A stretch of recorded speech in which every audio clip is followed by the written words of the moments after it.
दोस्तों हम आपको लाइव दिखाएंगे। अभी चंद्रशेखर आज़ाद जी जो है यहाँ सहारनपुर रामनगर में आए हुए हैं और आपको आज की वीडियो में लाइव दिखाएंगे।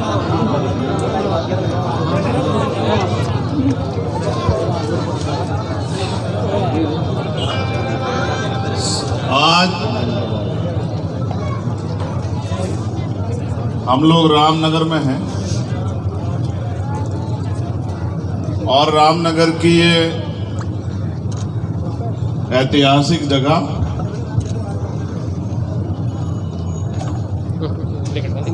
ये अंबेडकर भवन, इस अंबेडकर भवन का एक ग्राउंड, बाहर की हमारी सड़कें, ये गांव, इसने हमें बहुत कुछ दिया है। इतना कुछ जिसको शब्दों में बयान नहीं किया जा सकता। ये हमारा जिला है। हम इस जिले में ना पहले नेता थे ना आज नेता।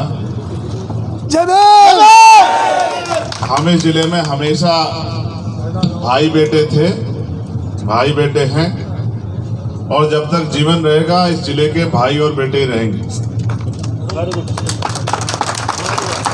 आज भीम आर्मी के राष्ट्रीय महासचिव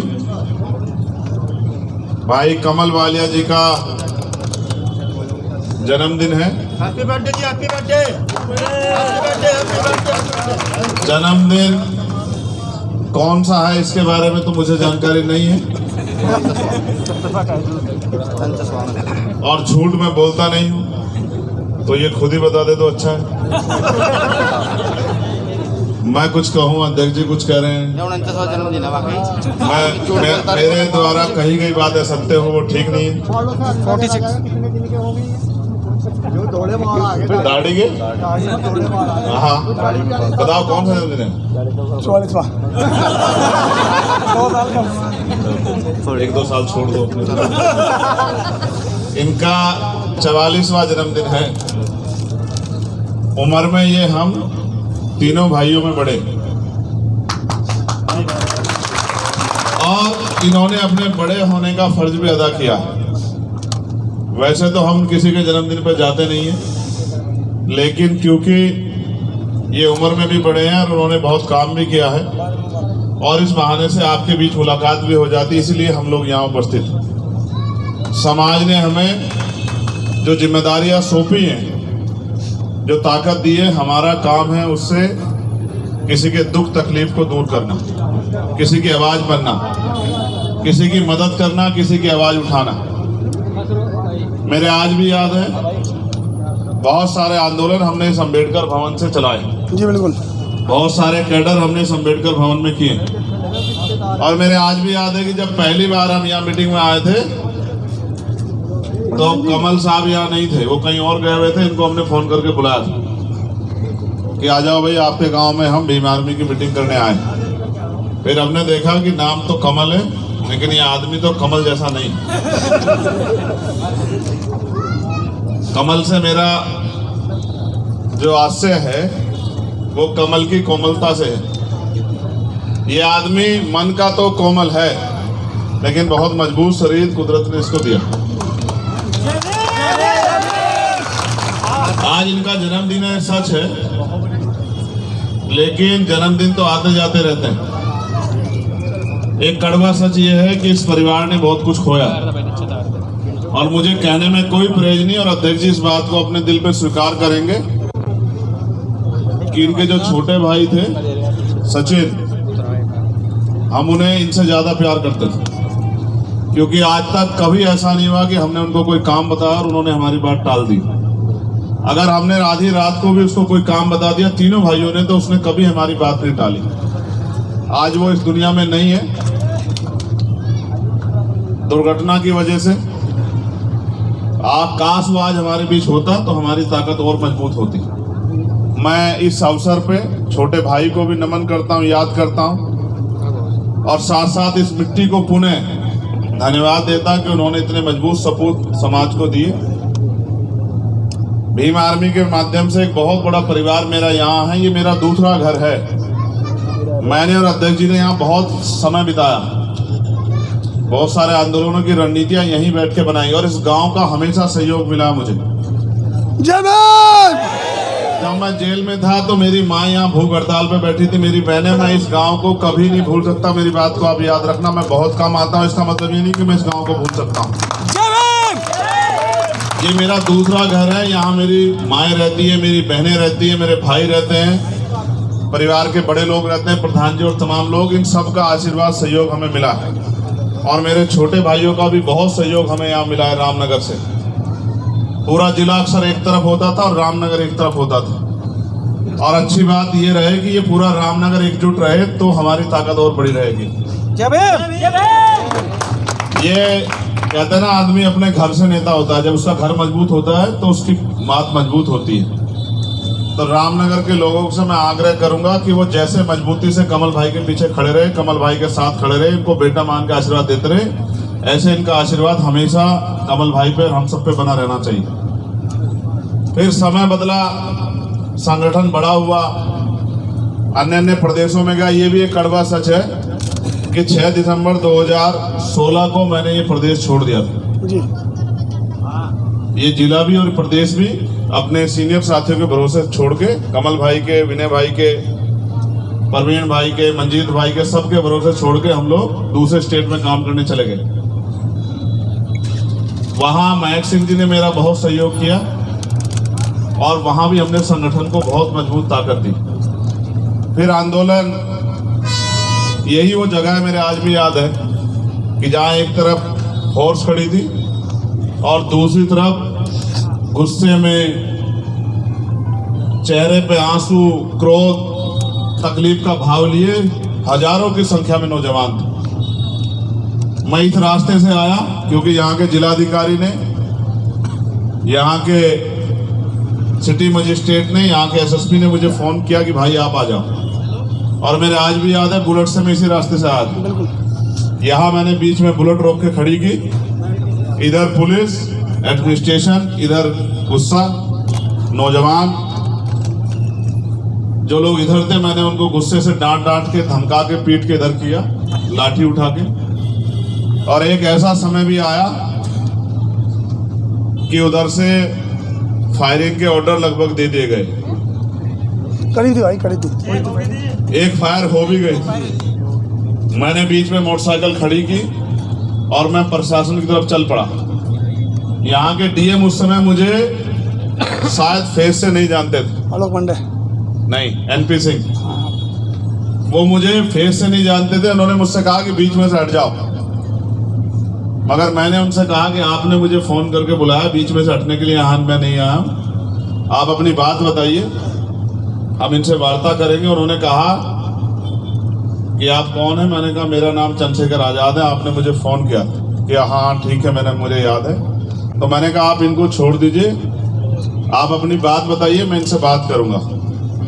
और पूरी फोर्स को पीछे हटा के 3 लोगों को, एक इंस्पेक्टर, डीएम और एसएसपी, 3 लोगों को लेकर मैं यहाँ इस भीड़ में चलाया अपने भरोसे।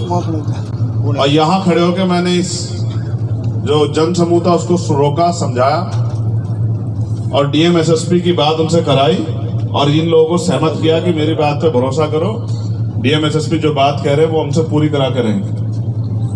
मुझे यहाँ ये भी कहना है और जितने साथी यहाँ खड़े वो गवाही देंगे, अगर एक भी साथी ऐसा हो जो मैं झूठ बोलूं तो मुझे रोक देना।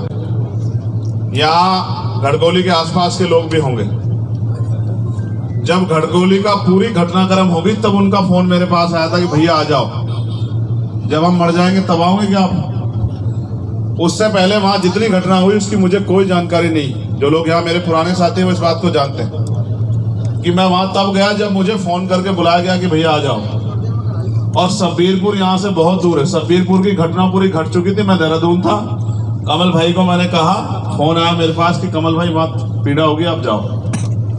उस घटने का भी मुझे पहले से कोई अंदाजा नहीं था। देवबंद के लोग खड़े जिन्होंने, क्या मुझे अंदाजा था? नहीं जी। मैं तो दोनों घटनाओं में बाद में आया क्योंकि मैं मौके पे नहीं था। मैं इसलिए इस बात को बता रहा हूं कि हमारे साथियों को सब चीजों का पता है, उनकी याददाश्त ताजा रहनी चाहिए।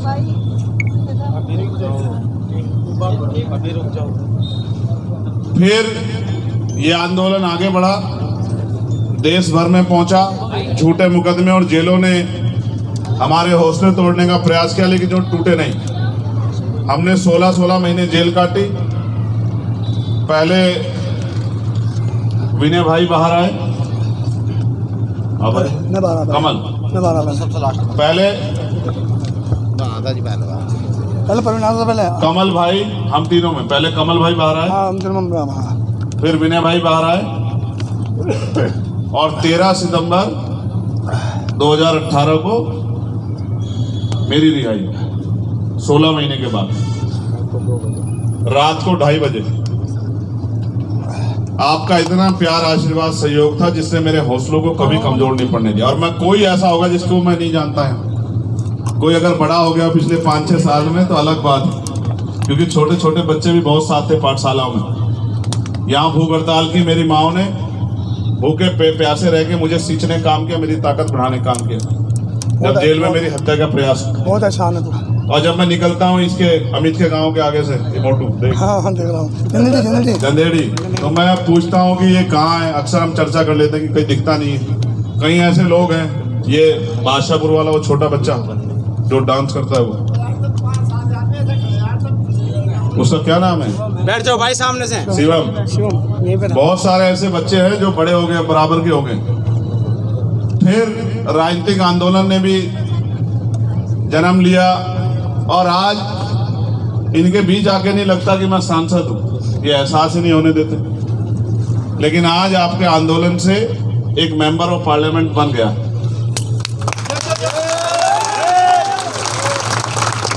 ये एक मेंबर ऑफ पार्लियामेंट शुरुआत है। मैं आपको वचन देके कहता हूं कि आने वाले 10 साल में सैकड़ों की संख्या में आजाद समाज पार्टी से मेंबर ऑफ पार्लियामेंट बनेंगे। इसकी तैयारी हम लोग करें, क्योंकि हम MP MLA बनने की लड़ाई नहीं लड़ रहे हैं। हम अपने लोगों के दुख को खत्म करके सुख का जीवन उनके जीवन में लाने की लड़ाई लड़ रहे हैं। आज नौजवान बेरोजगार, पढ़े लिखे नौजवान बेरोजगार घूम रहे। कोई भर्ती ऐसी नहीं जिसका पेपर लीक नहीं होता। महंगाई ने गरीबों की कमर तोड़ दी। गाँव में महिलाओं पर रोजगार नहीं, हम तमाम तरह से कुचले जा रहे हैं। सारी सरकारी नौकरियां खत्म हो रही, निजीकरण से को बढ़ावा दिया, किसान परेशान है, मजदूर को न्यूनतम वेतन नहीं मिल रहा। मनरेगा में जो पहले तो काम नहीं मिल रहा, जो काम मिलता है उतना कम पैसा मिलता है, 230-35 रुपए, जिसमें कुछ होता नहीं। चारों तरफ हाहाकार मचा हुआ है। लेकिन मैं आपको विश्वास दिला के कहता हूं कि सहारनपुर से चला ये आंदोलन, जिसने फतेहपुर में जन्म लिया, छुटमलपुर में जिसको नाम मिला, प्रदेश राष्ट्रीय स्तर की रामनगर से जिसको पहचान मिली, और नगीना ने जिनको, बिजनौर ने जिनको इज्जत दी। ये आंदोलन देश और दुनिया में आपके नाम को आगे बढ़ाएगा और आपकी परेशानियों को हल करेगा। क्योंकि मुझे जाना है, माननीय अध्यक्ष जी जानते हैं कि मेरे सेशन परसों शुरू हो रहा है, मेरे बहुत सारे काम पेंडिंग हैं। इनके आदेश पे मैं बिना किसी, क्योंकि हमारे यहाँ अनुशासन है, हम अपने नेताओं का आदेश मानते हैं। हमारे दोनों सीनियर लीडर्स ने हमें आदेश किया था कि आपको आना है। हमने उनकी बात को सर माथे माना, हम यहाँ आए। आज हम जन्मदिन में शामिल हुए। मैं पुणे कमल भाई को, उनके पूरे परिवार को मंगल कामनाएं भेंट करता हूँ। पहली बार मैं किसी के लिए तोहफा भी लाया हूँ। Very good. ये तोहफा मैं सार्वजनिक रूप से दूंगा घर पे। Very good. और आप सबसे भी मैं अपील करता हूँ, एक बात को कह के मैं अपनी बात खत्म करूंगा। एक शब्द है मैत्री। ये मैत्री सिर्फ शब्द नहीं है, इसके मायने हैं। और मायने को आप अगर समझ जाओगे तो बहुत सारी बातें यहीं क्लियर हो जाएंगी। मैत्री जिनके अंदर होती है, उनके मन में घृणा जैसी चीज की कोई जगह नहीं होती। मैत्री प्यार, विश्वास को जन्म देती है, और प्यार विश्वास वो ताकत है जिसके बलबूते हम बहुत बड़ी बड़ी लड़ाई लड़ सकते हैं। इसका एक छोटा सा उदाहरण ये है कि अगर दो भाइयों में सुबह झगड़ा हो जाए तो वो शाम के टाइम एक घर में रह लेते हैं, एक थाली में खा लेते हैं, एक गिलास में पानी पी लेते हैं, एक बिस्तर पे सो लेते हैं। झगड़े विवाद होते हैं, अगर हम मैत्री करते हैं, प्रेम रखते हैं, दिखावा नहीं करते, हमारे मन में वही है जो हमारी जबान पे, तो रिश्ते सामान्य बन जाते हैं। माफ करने वाला बड़ा होता है। दुनिया का इतिहास है, कोई माफ करने वाला छोटा नहीं हुआ। मैंने बहुत सारे साथियों की गलतियों को माफ किया। मैं ये मानता हूं यह आंदोलन है, पुराने साथियों से मेरा आग्रह है कि वो अपने मन की घृणा को निकाल के, जिस तरह पहले उन्होंने आंदोलन को सींचा, अपनी आपस की छोटी मोटी गांव की विधानसभा जिले की लड़ाई को खत्म करके अगर वो पुनः अपने आंदोलन को आगे बढ़ाए तो ये सहारनपुर जिला हमारी सबसे बड़ी ताकत है। ये हमारा घर है और मैं चाहता हूं कि इस बार, मैंने रामपुर में भी कहा था और मैं यहां फिर दोहरा रहा हूं, हमारी पार्टी के, आजाद समाज पार्टी के बहुत सारे नेतागण यहाँ हैं, भीम आर्मी के बहुत सारे नेतागण यहाँ हैं। मैं इस बार ये चाहता हूं कि यहाँ जिला पंचायत अध्यक्ष 2026 में आजाद समाज पार्टी का बने, और फिर जब 2027 आए तो हम अपने बलबूते काम करके बताएंगे कि हमें अवसर मिलने पर हम क्या कर सकते हैं।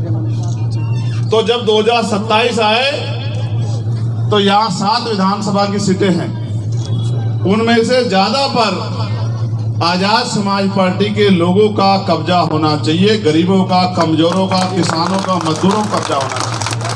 और ये जो लोग जो सड़कों पे लंबे समय से आपके लिए संघर्ष कर रहे हैं, इनमें से अच्छे बहुत सारे जो चेहरे हैं जिन्होंने आपकी सेवा की है, वो उत्तर प्रदेश की असेंबली में होने चाहिए, आपकी आवाज बन के, आपके क्षेत्र की आवाज बन के। और बाकी प्रदेश भर में हमारे नेता भी 18 मंडलों का दौरा करके आए हैं, और कल भी कमल भाई इस क्षेत्र में मीटिंग कर रहे थे जिले में। मैं पुनः उनसे आग्रह करूंगा कि वो सबसे पहले अपने जिले में भी आहुति दें, अपने जिले को भी तैयार करें, इसी जिले को भी खड़ा करें, क्योंकि ये जिला हमारा घर है, हमारा घर मजबूत होना चाहिए। जी भाई, बिल्कुल। और मैं आप सबसे भी आग्रह करूंगा, अपने छोटे मोटे विवाद खत्म करके अपने दल को मजबूत करने के लिए भी आप लोग भी काम करें। मैं आप सबका धन्यवाद करता हूं। पुनः आप सबके लिए बहुत सारी मंगल कामनाएं। मेरे बाद माननीय अध्यक्ष जी आशीर्वाद स्वरूप हम सबके लिए अपनी बात रखेंगे। देन हम लोग अंशुल भाई के यहाँ जाएंगे, कमल भाई से फिर मिलते हुए हम लोग यहाँ से प्रस्थान करेंगे। पुणे आके मैं जल्द आपसे मिलूंगा। परसों से लोकसभा का सत्र स्टार्ट हो रहा है। मेरा प्रयास होगा कि देश स्तर पर और प्रदेश स्तर पर जो समस्याएं दलित, पिछड़े, आदिवासी, मुसलमान, तमाम जैन, सिख, बौद्ध, महिलाएं, किसान, मजदूर, गरीब तबका, व्यापारियों की जो समस्याएं हैं, उन पे हम अपनी बात को मजबूती से रख सके, इसका हम लोग मजबूती से प्रयास करेंगे। इसलिए मैं अपने आप से माननीय अध्यक्ष जी को माइक देता हूं कि वो अपनी बात को रख के, अपनी बात को आज के विषय पे, आज के दिन पे, और पुनः कल क्योंकि स्थापना दिवस है, पहली बार ऐसा होगा बहुत दिनों बाद कि स्थापना दिवस में हम अलग अलग कार्यक्रम का हिस्सा होंगे, क्योंकि इस बार अधिवेशन का कार्यक्रम नहीं रखा गया है। मैं आप सबको और आपके माध्यम से देश में रहने वाले, दुनिया में रहने वाले भीम आर्मी के समर्थकों, साथियों को, हमारे संगठन, हमारी माँ, हमारी ताकत, हमारी हिम्मत, हमारी पहचान, भीम आर्मी भारत एकता मिशन के स्थापना दिवस की बहुत बहुत बधाई और मंगल कामनाएं भेंट करता हूँ। मैं आपसे ये भी आग्रह करता हूं कि आप भी अपने जिले में और जिलों की तरह कार्यकर्ता सम्मेलन बुलाकर और ज़्यादा से ज़्यादा सदस्य बनाने का काम जो है, और मैं आपको ये भी कहता हूं, अगर रसीदें ना पहुंचे तो आप डायरी में मेंटेन करना। मैं जब आऊँगा तो समीक्षा करूँगा कि अधिवेशन के दिन, स्थापना दिवस के दिन किसने सबसे ज़्यादा सदस्यता करा के आजाद समाज पार्टी के प्रति लोगों को तैयार करने काम, जागरूक करने काम करा। और जो साथी इस काम को बड़े पैमाने पर करेगा, उसको हम लोग पुरस्कृत भी करेंगे। जो ज़्यादा सदस्यता कल के दिन में और जो समय दिया जाएगा उसमें कराएगा। पुनः बहुत बहुत धन्यवाद और आप सबके लिए मंगल कामना। माननीय अध्यक्ष जी, शुक्रिया। Okay, thank you sir.